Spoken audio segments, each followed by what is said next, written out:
Hey, it's Thursday. Just updating you guys on some trades. Didn't do any trades yesterday, so I didn't post a video.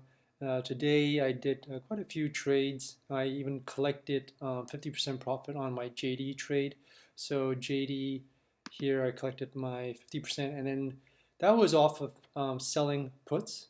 And now that I think it might break out, I'm actually buying calls, seeing if it pops up really quickly. And if it doesn't break out, then I wouldn't lose as much because buying the calls is a little bit cheaper than, well, risk-wise than selling the puts. So I bought um, two calls here at 48 and selling two at 52. Now the other ones I put on is putting on just again buying calls on CMG. So CMG, it looks like it might start bouncing up from here because we saw a climb up here, and now I think there's a little bit of consolidation right at this level, and then it'll push up. So we'll see if that works out. And the other one I put on is J&J. J&J or Johnson Johnson is it looks like it's bouncing up from this low, so it's just buying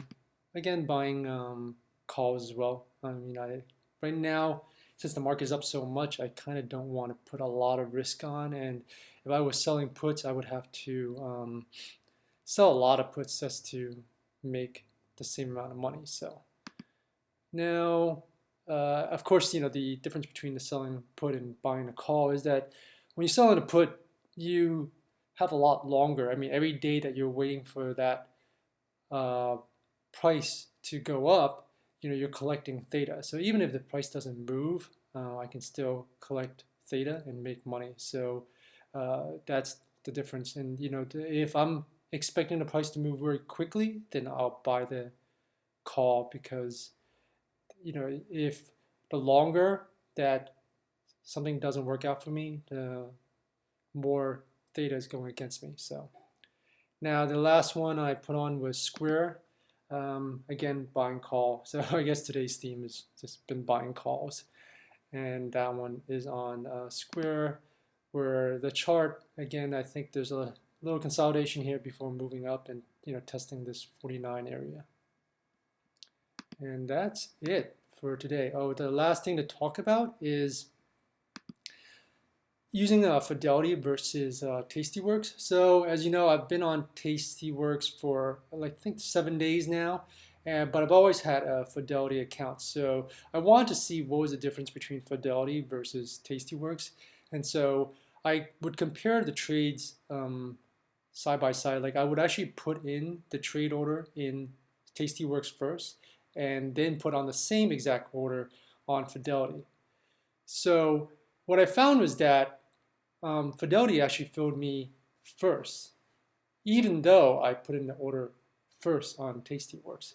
So the fills are faster with Fidelity, but of course the commissions is way better with Tastyworks. So I think if you're trying to day trade with Tastyworks, it might not be very good because just through the few examples that I've tried by comparing Tastyworks to Fidelity, you're not going to get as good of fills. And some of these fills, and a lot of these were being tested with vertical spreads. I sometimes didn't get filled for 10 minutes or longer. So I don't know if you can really day trade with Tastyworks. But that's just, as I said, with a few trials. But from my experience, I wouldn't try day trading with it. But for what I'm doing, which is kind of like more swinging it and selling, being a premium seller most of the time, it works for me, and the commissions are great. So I would stick with Tastyworks if you're doing anything other than trying to day trade with it. And yeah, that's, I guess, my short view on that. And I'll see you tomorrow.